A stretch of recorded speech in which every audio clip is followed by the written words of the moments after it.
Ça fait 25 ans que je prie pour ma mère. 25 ans. Tu sais c'est quoi 25 ans? Ma mère est musulmane. Ma mère, Ben Laden, ne lui arrive pas à la cheville. Ma mère, c'est simple, elle déteste tout le monde, les Américains, les Juifs, les Français. Ma mère, quand elle voit le président américain à la télévision, elle crache sur la télé. C'est ma télé quand même.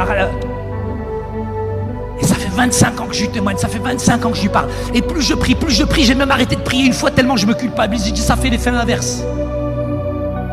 Je suis le plus fort devant vous. Mais quand je suis avec ma mère, j'ai peur. Je ne joue pas un jeu, je redeviens moi-même. Ma langue, elle colle au palais. Tu peux être le plus fort à l'extérieur, mais quand tu es dans ta famille, t'es qui, t'es quoi? Et face à ma mère, je tremble. Janvier 2022, l'Omicron, le Covid sévit en France. Dieu en esprit m'avertit dans la nuit. Je téléphone à mes petits frères.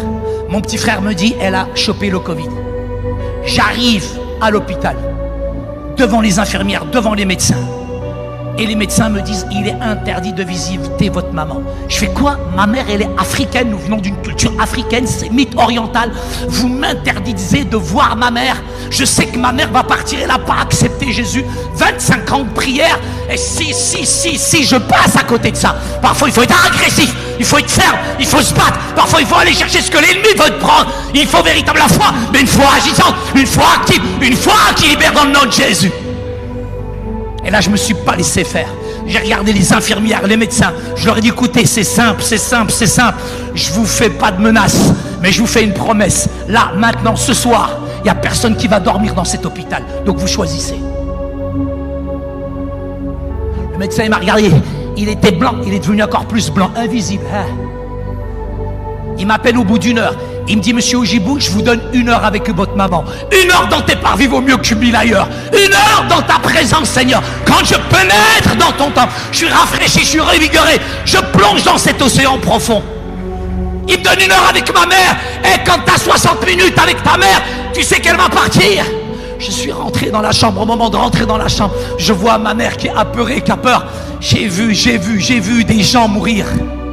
C'est comme si les démons venaient les chercher parce qu'ils n'avaient pas l'assurance du salut. Mais j'ai vu des chrétiens mourir avec le sourire, j'avais envie de partir avec eux.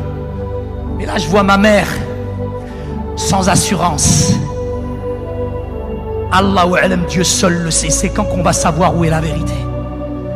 Et là, je prends le temps, je regarde ma mère. Je ne profite pas de la faiblesse de ma mère. Je ne profite pas d'un moment de panique.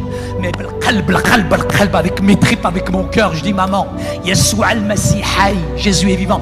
Il t'a gardé une place là-bas. Tu auras la plus belle des demeures. Il t'attend, maman. Il t'aime, Yeshua al-Masih. Et ma mère me regarde, je la rassure, je prie avec elle. Et avec ma mère, on a prié, elle a accepté Jésus.